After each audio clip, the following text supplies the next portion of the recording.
Fala, minha irmã, seja muito bem-vindo, muito bem-vinda. Você está no programa De Boa com Lupax. Hoje, iniciando então a primeira jornada Princípios. Sim, primeira jornada Princípios do programa De Boa com Lupax, onde nós vamos beber da fonte. E ao beber da fonte, nós iremos então transitar em algumas realidades que são necessárias entender, né? Quando a gente fala de princípios, a gente trabalha a questão da base, né?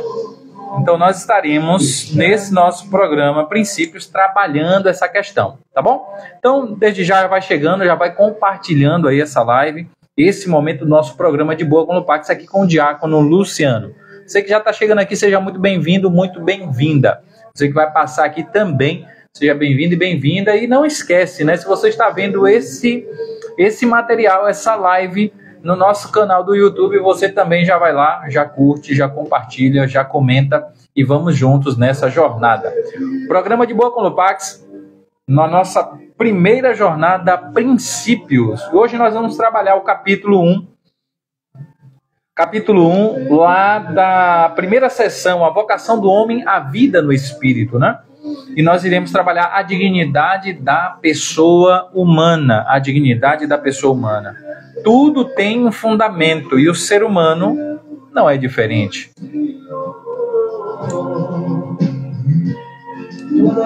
Você está escutando agora o Padre Marcelo Rossi e Luan Pereira, Eu Seguirei.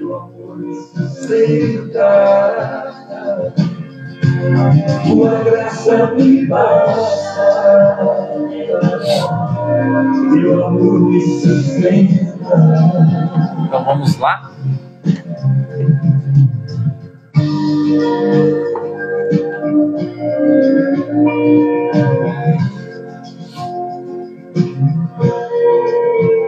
Eu vou. Então você já vai pegando aí o seu catecismo, né? E nós vamos iniciar aqui o nosso momento de boa com o Lupax de hoje, certo? E a primeira pergunta é o seguinte: você já parou para pensar no valor imensurável que tem como pessoa humana? Você já parou para pensar isso, que como pessoa humana você é alguém muito caro a Deus? A sua vida, ela é de suma importância para o Senhor nosso Deus. E aí essa dignidade de pessoa humana, muitas vezes a gente tem que entender o seguinte: quando eu me pergunto quem eu sou, eu tenho que ter por base minha primeira identidade. E essa identidade é ser o quê? Imagem e semelhança de Deus. Antes de qualquer coisa, eu e você somos imagem e semelhança de Deus. Temos potencialidades, temos uma característica que ninguém pode nos tirar. E ao não nos tirar essa característica, nós temos aí o fundamento daquilo que nós somos. Ei, quem sou eu? Imagem e semelhança de Deus. E parece bobo essa realidade quando nós a discutimos e pensamos ela. Eu sou imagem, eu não estou imagem e semelhança de Deus. Isso pressupõe que ninguém vai tirar essa dignidade de mim. Ninguém pode tirar a dignidade de ser imagem e semelhança de Deus. Você pode estar num determinado local e alguém lhe tirar. Você pode estar num determinado trabalho e alguém lhe tirar, lhe relocar. E você estava, mas você não está mais. Mas você é. Ser é uma das primeiras dignidades de Deus. Deus simplesmente é. E sempre foi, sempre será. E nós, como imagem e semelhança dele, somos então a nossa identidade é ser essa imagem de sermos semelhantes a Deus. E aqui lembrando o seguinte: a semelhança a Deus, eu vou tomar o exemplo da questão da palavra. Toda a nossa palavra, ela tem o mesmo poder, semelhante ao poder de Deus. Muitos estudiosos vão dizer, né, cuidado com as nossas palavras. Muitos estudiosos já fizeram até experiências, né?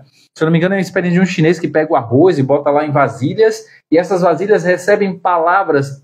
Um conjunto de vasilhas recebe a palavra doce, uma palavra, né, meiga, uma palavra acolhedora, e a outra vasilha, com o arroz, recebe palavras duras, palavras de xingamento, e com o passar do tempo, essa análise é feita e se constata que aquela vasilha que recebeu, né, aquela vasilha de arroz que recebeu as palavras de forma mais, né, digamos assim, degradante, aquele arroz está lá, com certeza, mais prejudicado, né? Eu não vou me demorar muito nessa explicação, mas para dizer o seguinte, a nossa palavra é uma palavra criadora. A nossa palavra reverbera no mundo, nos ambientes, e ela tem a capacidade de curar ou de matar alguém, né? A má palavra ou a palavra maldita, ela tem um peso aí. E a palavra agraciada, uma palavra de acolhimento, também ela tem o mesmo poder.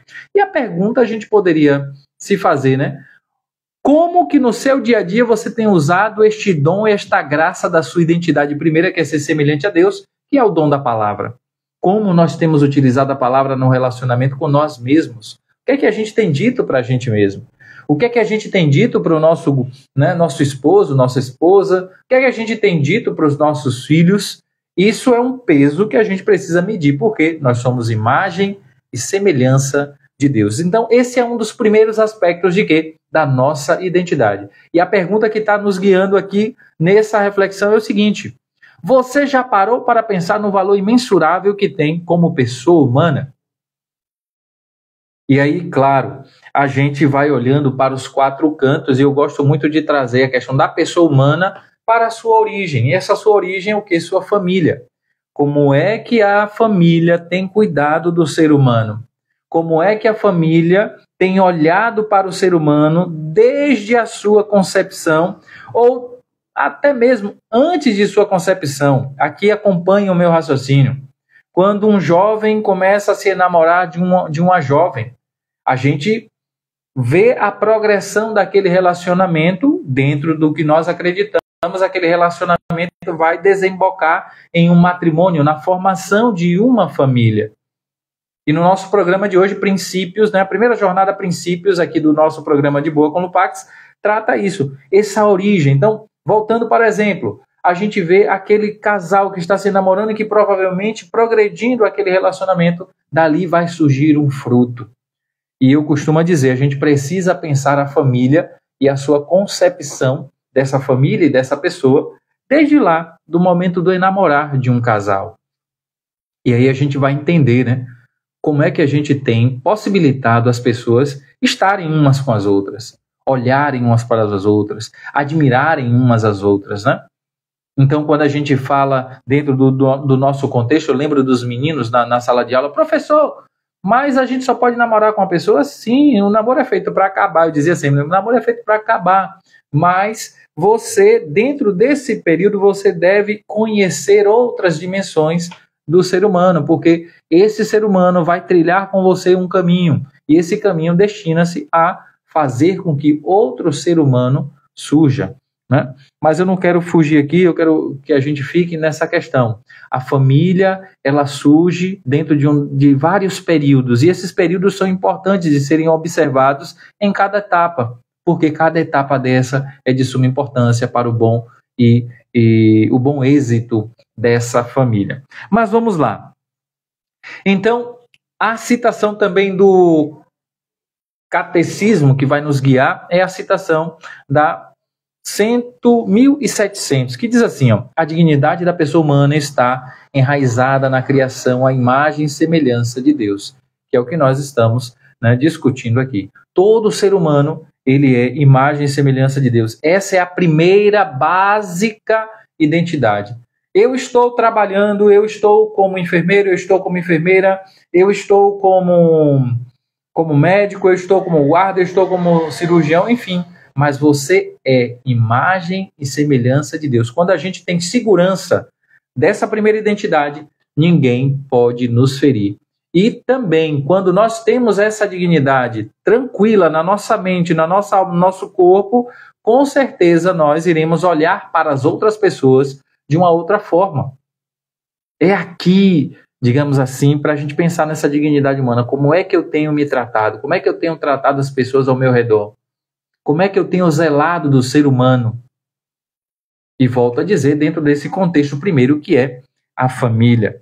Seguindo aqui. Nós precisamos então entender.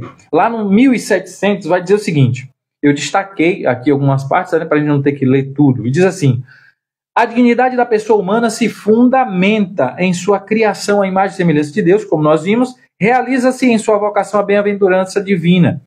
Cabe ao ser humano, na livre iniciativa de sua realização, por seus atos deliberados, ou seja, atos que são escolhidos pelo próprio ser humano. A pessoa humana se conforma ou não ao bem prometido por Deus e atestado por sua consciência moral. Ou seja, o homem dotado de sua consciência moral, ele é capaz de escolher ficar e viver a sua dignidade como ser humano, ou mesmo escolher viver uma outra coisa indigna da sua realidade. E aqui nós nos deparamos muitas vezes com alguns problemas, né, na sociedade, onde as pessoas não têm a certeza da sua identidade. Como é importante uma pessoa ser amada, querida, desejada, pertencente desde o seu início, porque essa identidade precisa ser assegurada. Esse homem vai sendo trabalhado, e aqui é interessante, por seus atos deliberados, ou seja, pressupõe que o homem tem uma coisa chamada liberdade. O homem é capaz de perceber, de entender aquilo que é prometido e desejado por Deus para a sua vida, enquanto vida digna de ser semelhante ao do próprio Criador. E seguindo diz assim: com a ajuda da graça, crescem na virtude, evitam o pecado e, se o tiverem cometido, voltam como filho pródigo para a misericórdia de nosso Pai, para a misericórdia do nosso Pai. Chegam assim à perfeição da caridade. E aqui é interessante, a graça nos ilumina, Deus nos dá a capacidade de crescer na virtude, chama a atenção para isso, evitando o pecado. Então, viver as virtudes me ajuda a viver a minha dignidade humana, e ao viver as virtudes, eu evito viver uma vida longe do desejo de Deus, que é a vida em pecado.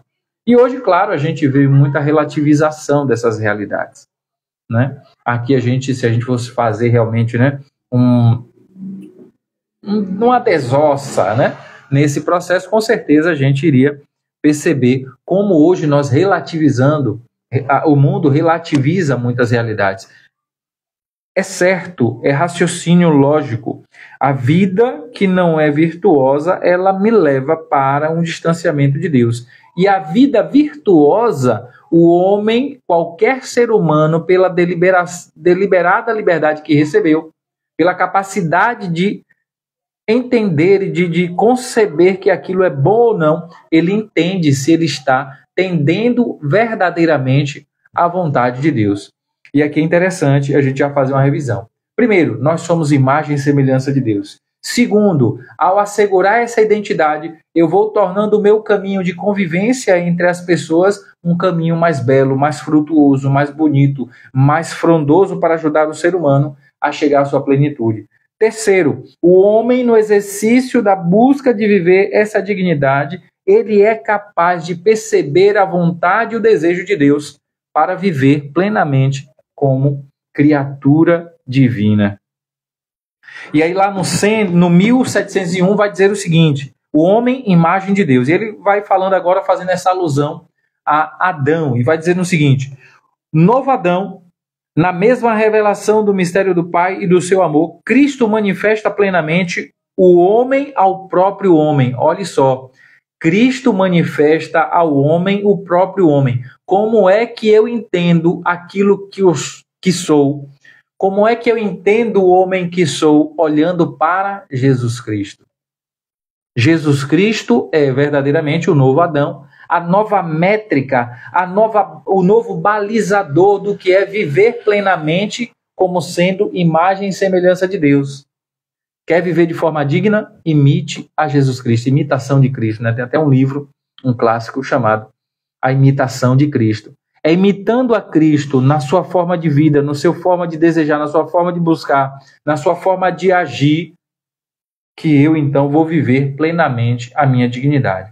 E a pergunta sempre vai gerar em torno disso: será que nós, eu e você, será que a gente tem vivido segundo o desejo e segundo o exemplo de Jesus Cristo?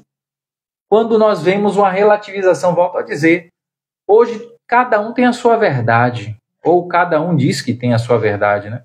A verdade é uma só, ela é Cristo. A verdade é balizadora dos nossos procedimentos, das nossas escolhas, da nossa vida moral. E hoje basta falar em moral, o povo, mas você é moralista, você... Peraí, meu irmão. É questão de justa clareza que a minha dignidade de ser imagem e semelhança de Deus me dá. Eu vivo bem, eu vivo a vida bela quando eu me assemelho a Jesus Cristo. Não é o diácono que está dizendo, né? É o próprio catecismo que vai então nos trazendo essa fonte de reflexão. Então, Cristo é a imagem do Deus invisível. Se eu sou imagem e semelhança de Cristo, se eu sou imagem e semelhança de Deus, Cristo é a imagem visível de Deus, eu devo então me assemelhar a Deus imitando a Jesus Cristo. Olha que beleza. Olha que belezura, como diz o povo. Vamos avançando. Lá para o número 1702 vai dizendo o seguinte: em Cristo Redentor e Salvador, a imagem divina, deformada no homem pelo primeiro pecado lá de Adão, foi restaurada em sua beleza original e enobrecida pela graça de Deus, né? Eu gosto dessa palavra enobrecer. Enobrecer as nossas palavras, enobrecer as nossas atitudes, enobrecer tudo aquilo que eu desejo viver na plenitude da minha vida.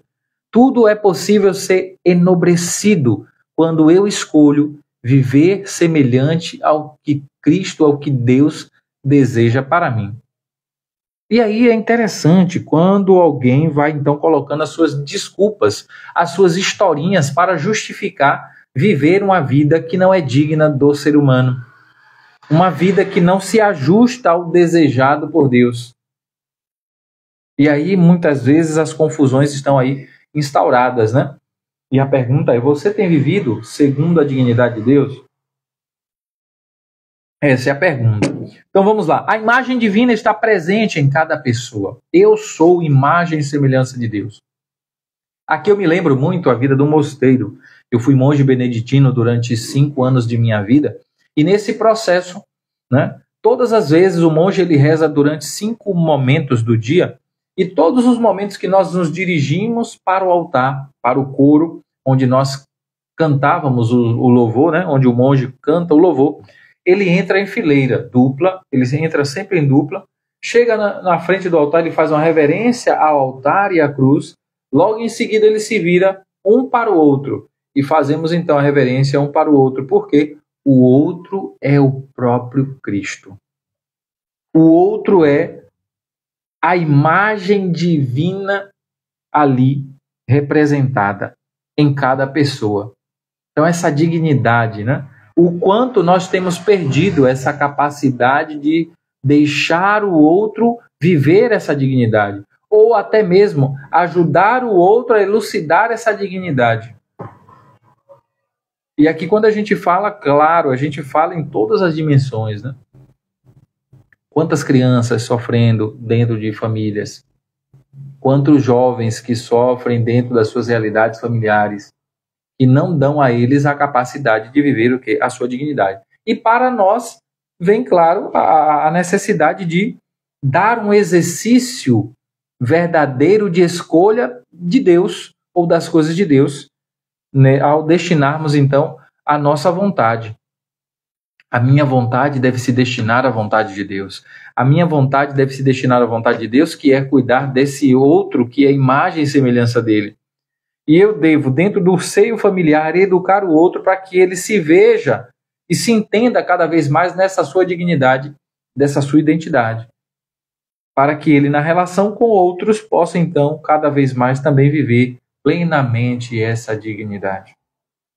Seguindo, lá no 1703, dotada de alma espiritual e imortal, a pessoa humana é a única criatura na terra que Deus quis por si mesma. Desde sua concepção é destinada à bem-aventurança eterna. Ou seja, Deus tem um carinho todo especial por você. Olha que coisa bela. Deus tem um carinho todo especial pelo ser humano. Eu e você não somos qualquer um. E aí, claro, a gente muitas vezes, né, é interessante, ao colocarmos esse assunto aqui, é interessante quando a gente entende as mazelas que os seres humanos vivem, né? Quantas coisas ruins o ser humano vive, quantas escolhas erradas o ser humano é capaz de fazer e manchar essa dignidade e semelhança de Deus. Chega a soar meio que hipócrita, né? Ao pensarmos que o ser humano é esse ser, que é capaz agora de estar aqui discutindo esse tema e dizendo, olha, nós somos bonitos, nós somos semelhantes a Deus, mas ao mesmo tempo, quando a gente olha para os 4 cantos da terra, 4 cantos do nosso bairro, da nossa cidade, a gente vai vendo as violências, né, que o homem é capaz de cometer um com o outro. E aí a pergunta, a gente deve sempre ir na fonte. Ei, aquele adulto que hoje é alguém que ofende a dignidade do ser humano foi uma criança antes. Se ele foi uma criança antes, a gente tem que começar a se perguntar, ei, como é que estão sendo cuidadas as crianças? Como é que estão sendo educadas? Como é que estão sendo treinadas as crianças que estão à nossa volta? Porque toda criança vai se tornar um adulto.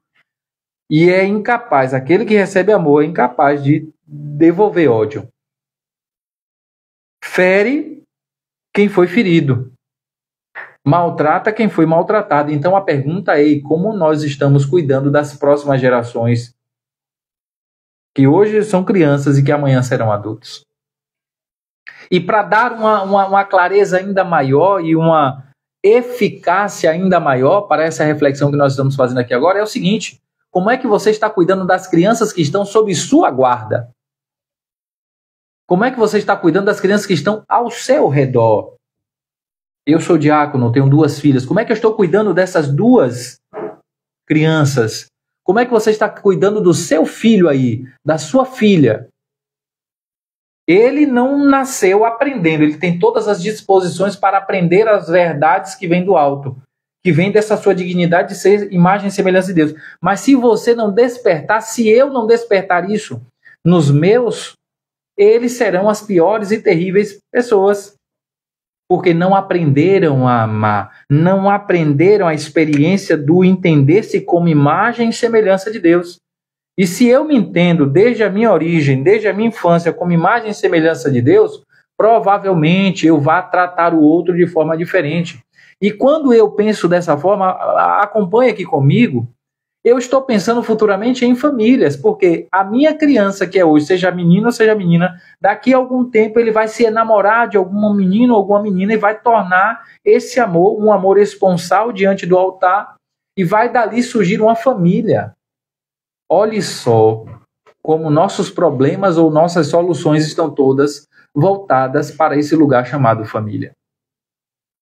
E aí nós vemos uma grande deturpação hoje desse papel da família.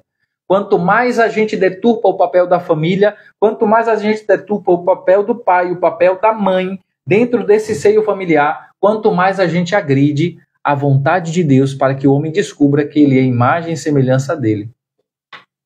Entendeu?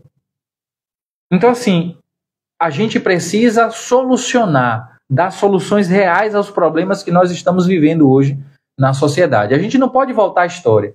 Quem já está com o coração maldoso, quem já é mal, porque foi educado na maldade, vai permanecer mal. Queira Deus que Deus pode fazer uma graça acontecer, claro, né? Entendam-me.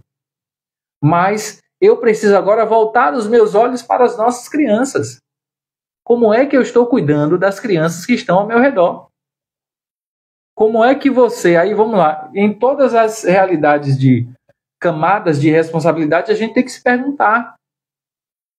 Se eu sou pai, como é que eu estou cuidando dessa criança? Seja menino ou seja menina. Se eu sou mãe, a mesma coisa. Mas se eu sou tio, se eu sou avó, se eu sou um sacerdote, se eu sou o catequista, se eu sou, né, o diácono, como é que nós estamos vivendo essa experiência de cuidarmos uns dos outros e, de uma forma muito especial, cuidarmos das nossas crianças? E não pode ser um discurso demagógico. Ainda volto a dizer isso, porque é fácil a gente muitas vezes aqui, a gente está na live aqui, tá na aula aqui, a gente está falando, sim, mas se isso, quando acabar essa aula aqui, se fechar essa aula e eu e você não fizermos o que precisa ser feito simplesmente não vai passar de um blá blá blá, né? Essa é a grande realidade. Eu e você devemos nos convencer de que as minhas atitudes precisam reverberar todos os dias para o bem, para tender as coisas do alto. Porque senão a gente também tende a ser, né, um povo demagógico, né, um cristão demagógico. E eu costumo dizer assim que o mistério de Deus acontece no face a face. Eu não alcanço as outras crianças. Eu tenho 2 na minha casa. Eu tenho que tomar conta dessas 2. Eu tenho que todos os dias me esforçar para ser imagem e semelhança de Deus, a mais plena possível para minha esposa para mim. E essas crianças devem aprender de nós que nós somos imagem e semelhança de Deus uns para os outros. E que eu, então, devo uma dignidade toda especial a esse Deus que está diante de mim, entre aspas, viu, gente? Mas é imagem e semelhança de Deus, entenda o que eu disse. Seguindo aqui, então. Pela razão é capaz de compreender, isso é o ser humano, viu? A pessoa humana participa da luz e da força do Espírito Divino. Pela razão, volto a dizer, pela razão, ele é capaz de compreender, ou seja, todo e qualquer ser humano é capaz de compreender a vontade de Deus, as coisas do alto. Agora eu preciso estimular para que esse entendimento, essa capacidade, ela seja exercida. Então, pela razão é capaz de compreender a ordem das coisas estabelecidas pelo Criador. Ou seja, nós vivemos num mundo onde muitas vezes a desordem tomou conta dos nossos discursos, muitas vezes, né? Existem aí algumas realidades onde a pessoa diz que é Corolla, mas ela é um Fusca, né? Ela é um Civic, mas ela diz que ela é uma Mercedes. Ela é uma taça, mas ela diz que é uma bandeja. Ei, a verdade, ela está posta. Eu sou o que sou. Né? Eu sou imagem e semelhança de Deus. E eu sou capaz de compreender a vontade de Deus para a minha vida. O ser humano é irrevogável. Isso está no DNA, na forma de ser do ser humano, de entender aquilo que Deus quer de bom para ele. Por sua vontade, olha, vontade humana, por sua vontade, ele é capaz de ir por si ao encontro do seu verdadeiro bem. Ou seja, o homem é capaz de escolher as coisas boas. Olha como tudo, eu gosto muito disso, olha como tudo passa pela tal da liberdade. Tudo passa pela liberdade. O homem é dotado de vontade, o homem é dotado de inteligência, ele é capaz de entender as realidades ao seu redor e, claro, estimulado, cuidado, né? Ele vai ser, então, educado a chegar a essa plenitude. Então, percebam que, por missão primeira, nós somos educadores. Está estabelecido isso, né? Por missão primeira, nós somos educadores. Então, se eu quero servir a Deus, eu tenho que dizer, eu sou um educador de nascença. Eu sou um educador nato. Porque a todo momento eu preciso entender que eu educo o outro. Eu me educo, me governo, mas eu educo a outros também ao meu redor. E principalmente as crianças, se eu quero ter um amanhã diferente para a nossa sociedade. Certo? Então, quanto mais eu lutar, entenda, né? Quanto mais eu me articular para que as pessoas ajudem as crianças a entenderem a sua dignidade de imagem e semelhança de Deus, eu vou estar cuidando da geração futura. Porque, possibilitando esse crescimento, esse entendimento, eu vou estar facilitando com que a vontade que existe no homem, a racionalidade que existe nele, a inteligência seja bem exercida, seja plenamente exercida. E sendo plenamente exercida, ele vai tender ao bem desejado por Deus. Podemos dizer que a vida é matemática? Sim. Ou seja, se falta qualquer soma dessa, se falta qualquer número desse, vai dar problema lá na frente. Então, olhe como é importante o nosso cotidiano, o miudinho da vida, né? O cotidiano da vida é muito importante. Nada pode passar aos nossos olhos. E aí me parece que a gente está numa geração onde a gente vai deixando a vida me levar, né? Deixa a vida me levar, a vida leva eu. Eu vejo alguém errando ali, eu finjo que não vejo. Porque eu não quero arrumar problema, né? Que o ser humano ainda tem isso, né? Pode estar errado como for, mas não quer muitas vezes ser corrigido. E a pergunta é se esse ser humano, desde quando ele é corrigido? Será que nós corrigimos as crianças? Olha como volta tudo lá. E olha como tudo está compreendido num projeto que vai desembocar lá amanhã numa família. Uma criança que não sabe entender que ela tem uma dignidade, que o outro tem uma dignidade, que existe ordem, que existe vontade, que existe beleza nos nossos atos para se assemelhar ao ato de Deus. Mais tarde ela também não vai entender a beleza que há na vida conjugal, na vida, né, matrimonial, na vida eclesial e assim sucessivamente, na vida social. Vamos lá. Então, por sua vontade, ele é capaz de ir por si ao encontro do seu verdadeiro bem. Encontra sua perfeição na busca e no amor da verdade e do bem. Ou seja, sua perfeição. O homem chega à perfeição quando ele busca o quê? Busca. E no amor da verdade e do bem. Encontra sua perfeição na busca e no amor da verdade e do bem. E vamos adiantando aqui. Lá no 1705, diz assim: em virtude de sua alma, olha o que o ser humano é dotado, alma, e de seus poderes espirituais de inteligência e vontade, ou seja, o ser humano é triuno, ele tem uma alma. A alma é aquilo que anima, aquilo que dá ânimo. Nós temos uma alma, mas nós temos o espírito, que é dotado de duas capacidades aí, né? De inteligência e de vontade. Dois poderes espirituais que o ser humano, inteligência e vontade. Inteligência é ler dentro das coisas. O ser humano é capaz de ler dentro das coisas, de olhar para algo e imaginar isso, de entender isso sem pegar nisso. Enfim. E vontade. Então, uma alma que tem duas capacidades, inteligência e vontade. Essa tríade dá a nossa dignidade a realizar aquilo que vem a ser de Deus. Então, o homem é dotado de liberdade, sinal eminente da imagem e semelhança de Deus. Essa capacidade que nós temos de ter uma alma que nos anima, de ter inteligência, de ter vontade, nos possibilita ter a tal da liberdade que nos assemelha a Deus. Eu sou livre para amar a Deus, para escolher a Deus, para escolher os caminhos de Deus. E aqui voltando, né? Se existe qualquer coisa má no mundo, volto a dizer, não nos esqueçamos. Algum ser humano, desde sua origem, não foi educado para escolher o bem, para entender o que é o bem, para escolher o bem para a sua vida. Para exercer bem esse grande dom que nós temos, que é o dom chamado da liberdade. Eu sempre gostei desse tema, sabe? Desde quando entrei na minha formação no seminário, sempre foi muito caro para mim a questão da liberdade. Oh, liberdade! Quantas quedas, quantas alegrias, quantas vontades próximas à vontade de Deus, quantas vontades distantes daquilo que Deus quer. E a gente precisa, no equilíbrio dessas realidades, voltar sempre para o que verdadeiramente nós tendemos e somos criados, que é para o bem. Né? Vamos adiantar. Por sua razão, então, o homem conhece a voz de Deus. Será que você tem escutado a voz de Deus na sua vida? Será que você tem se permitido escutar a voz de Deus? Quais são os seus momentos que você escuta a voz de Deus? Qual é o seu momento de oração aí? Me diz aí. Qual é o seu momento onde você lê a palavra de Deus para se alimentar dessa vontade de Deus, unindo a sua vontade, à vontade dele?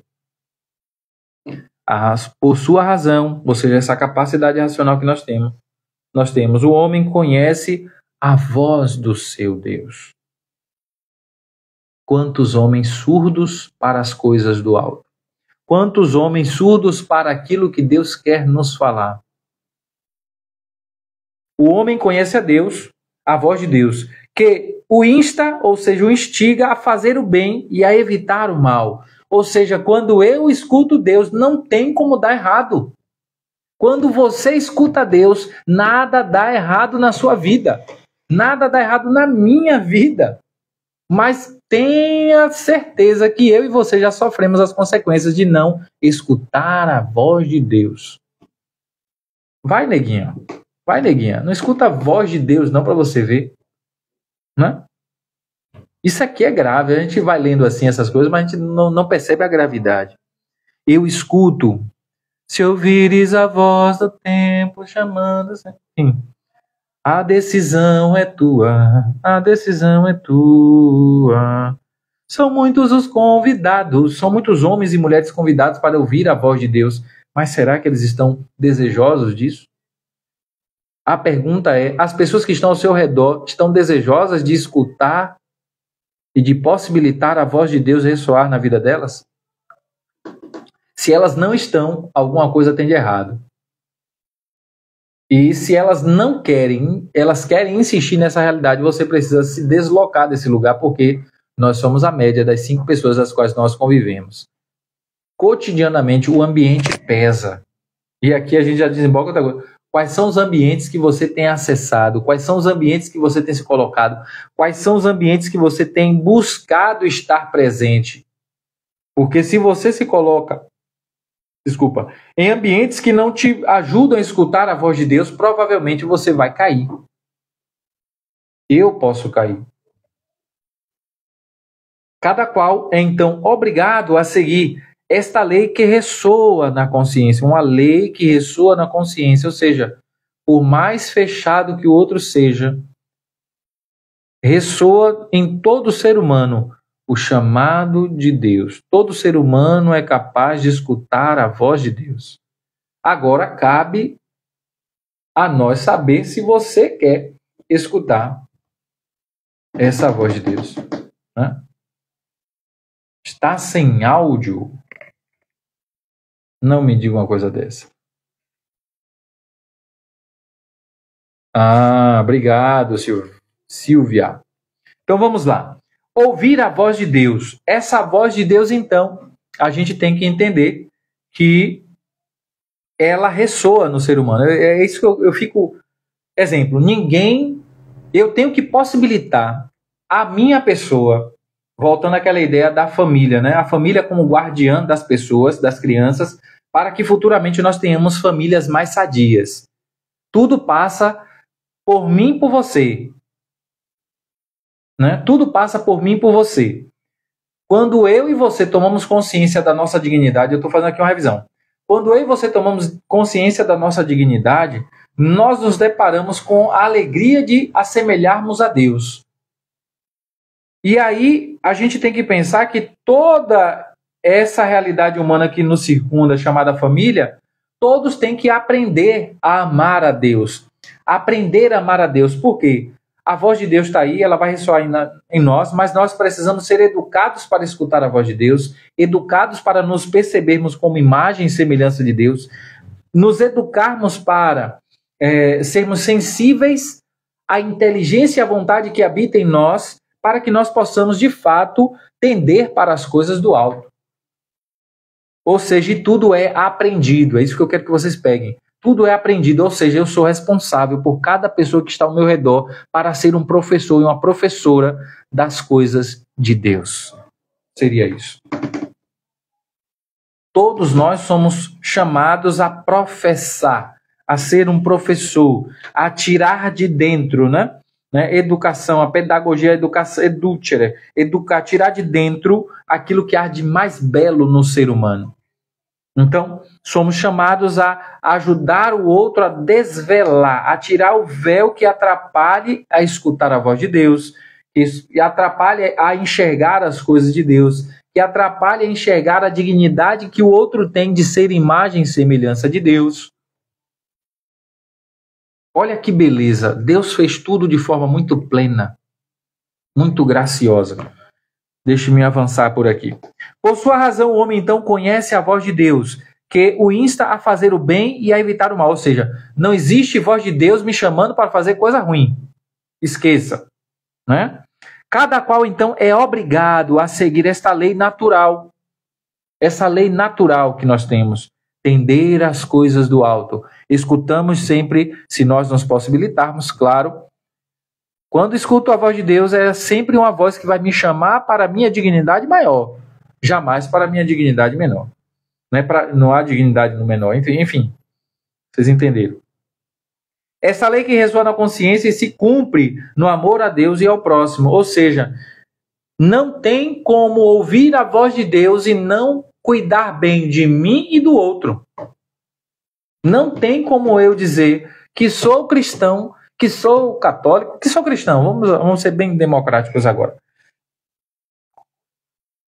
Não tem como eu dizer que eu sigo a Jesus Cristo, que eu sou cristão, se eu trato mal a mim mesmo, que sou imagem e semelhança de Deus, e trato mal aos outros. Ei, muda de vida, peão. Muda de vida, peona. Não tem mais ou menos, minha gente. Seguir a Deus requer de mim uma abertura para viver as belezas de Deus. Não existe viver em Deus ou na vontade de Deus sem querer viver as belezas que Deus nos propõe. E a gente vê muitas vezes hoje aí as pessoas deturpando isso. Não existe viver na desordem encontrar Deus, não existe na desordem escutar a Deus, não existe desordem que me leve a planificar a vontade de Deus, que é encontrá-lo, né, na experiência do amor a Ele e ao próximo. Amar a Deus sobre e ao próximo como a ti mesmo. Né? E aí ele vai dizendo aqui, o catecismo, o exercício da vida moral atesta, confirma a dignidade da pessoa. Olha só que gravidade também e que beleza há nessa frase. O exercício da vida moral, ou seja, viver uma vida que tende para o alto é um exercício. É uma malhação. Malhar a bondade. Eu preciso exercitar o desejo que eu tenho de viver as coisas de Deus. Senão eu vou me confundindo, senão eu vou indo para qualquer outra parte, menos para a vontade de Deus, né? Conserva, e aí vamos lá. O exercício da vida moral atesta, então, a dignidade da pessoa. Então, a pessoa humana, ela se configura, ela se realiza, se planifica, quando ela exercita-se moralmente. E essa palavra tem sido desgastada ou colocada, relegada como algo, né, perverso ou como algo extremista. Não existe isso. O exercício da vida moral atesta, confirma a minha dignidade de pessoa humana. Seguindo, instigado pelo maligno, olha só onde começou a sujeira, instigado pelo maligno desde o início da história do homem, abusou da própria liberdade, ou seja, o homem é capaz de perder a dignidade que Deus deu a ele, de escolher viver fora da dignidade que Deus deu a ele. Sucumbiu à tentação e praticou o mal. Conserva o desejo do bem, mas sua natureza traz a ferida do pecado original. Tornou-se inclinado ao mal e sujeito ao erro. E aqui volta de novo a responsabilidade que eu e você temos de educar as pessoas ao nosso redor. A educação é um processo natural da vida do ser humano. Os seres humanos precisam se educar, se influenciar para o bem. E quando o ambiente não te influencia para o bem, com certeza vai te levar para distanciamento da vontade de Deus. E aqui eu queria entender e pedir para vocês, né, eu quero que vocês compreendam que ao falar tudo isso aqui, volto a dizer, é um exercício de tomada de atitude constante, porque se eu não tomar, e aí me permita a expressão é essa mesmo, se eu não tomar vergonha na cara, eu não vou mudar de vida e isso aqui vai se transformar em meras palavras soltas. Em meras palavras soltas. Ah, fulano é um excelente, um exímio pregador. Fulano fez uma palestra excelente.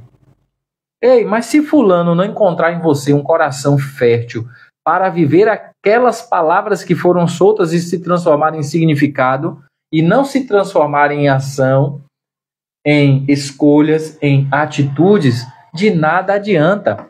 E a mesma coisa também quando nós lemos a palavra de Deus, quando nós lemos o catecismo, quando nós lemos todas as orientações que nos é dada enquanto povo que caminha para o céu.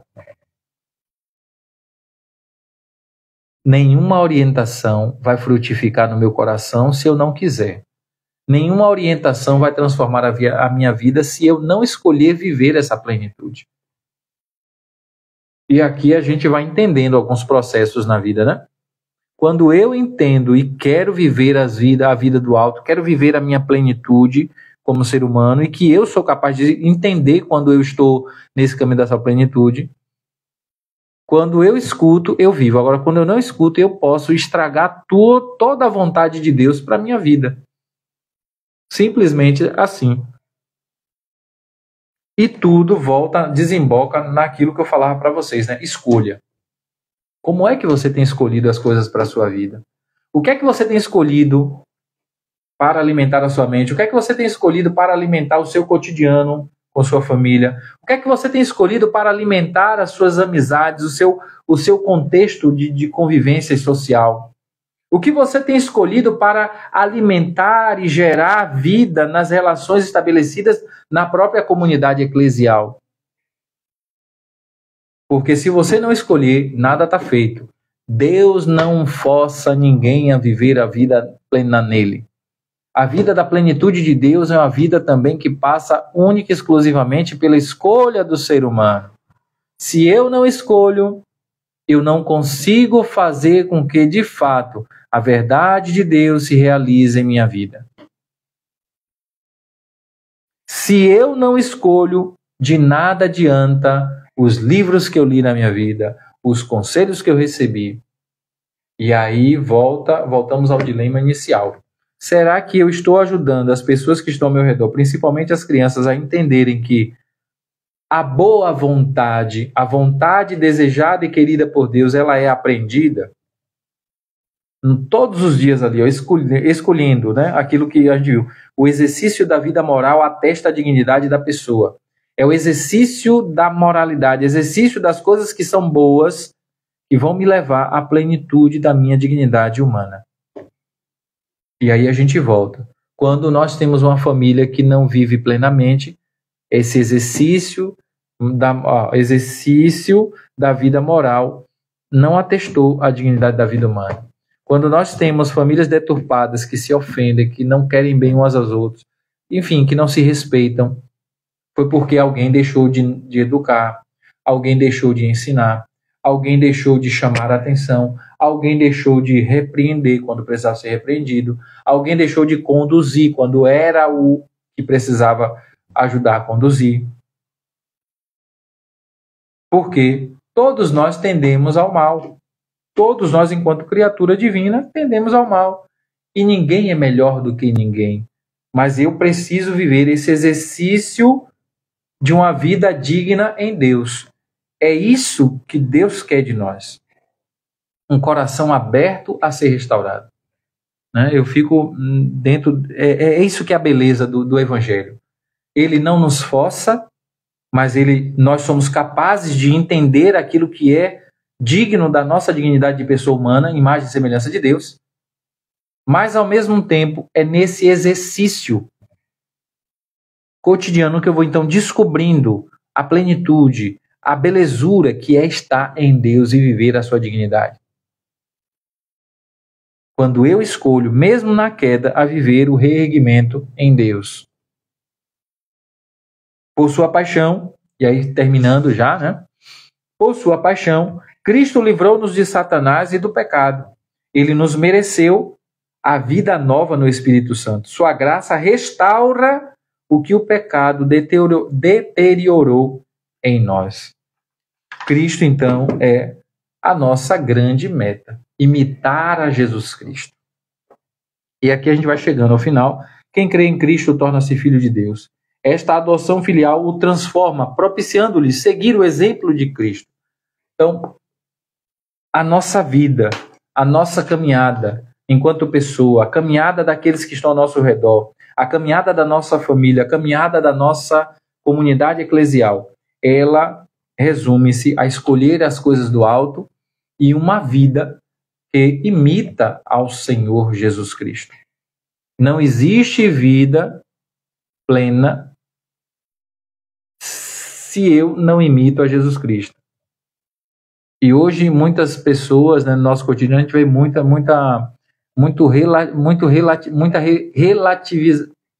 relativizar, né? A gente vê uma relativização desse processo da imitação de Cristo. A gente pega de Cristo aquilo que nos convém, quando nos convém. A gente faz o recorte do evangelho que me convém. Ei, vamos parando. Vamos parando, porque isso aí é historinha para boi dormir, como diz o povo, né? Então precisamos tender aquilo que há de melhor em Cristo. Quando eu imito a Cristo, não é para pegar aquilo que me convém, é o Cristo inteiro que eu devo então amar, buscar, estar em comunhão com Ele, principalmente na adoração na Eucaristia. Então é isso, meu irmão, minha irmã. Esse é o nosso primeiro, né? A gente precisa então explicar e entender essa imagem como algo necessário para a nossa vida. E o convite que fica para a gente, né, refletir aí ao final dessa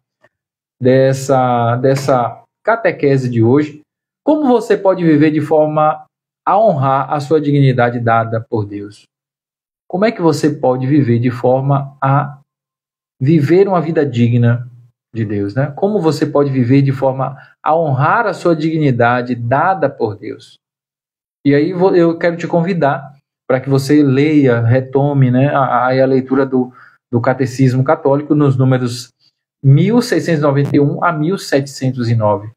E faça então essa meditação sua aí na sua casa, tá bom? Esse foi o nosso programa de Boa com Lupax, na sua primeira jornada Princípios, né, onde a gente vai bebendo aqui da fonte e trazendo essas reflexões aí nesse caminho que nós vamos trilhar nesses dias, tá bom?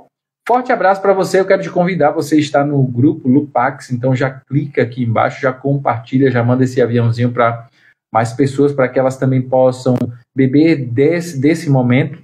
E se você está no nosso canal do YouTube, não esquece de você se inscrever, compartilhar, também comentar aí o que é que você aprendeu nesse nosso material de hoje, tá bom? Deus te abençoe, Deus te conduza hoje e sempre. Ele que é Pai, Filho, Espírito Santo. Amém. Vamos juntos. Deixa me guiar e me abandonar no teu querer. Preciso fazer a tua vontade, minha vida. Pra onde eu irei? Em quem me apoiarei? Para onde eu irei? Em quem me apoiarei? Eu seguirei, eu irei aonde for.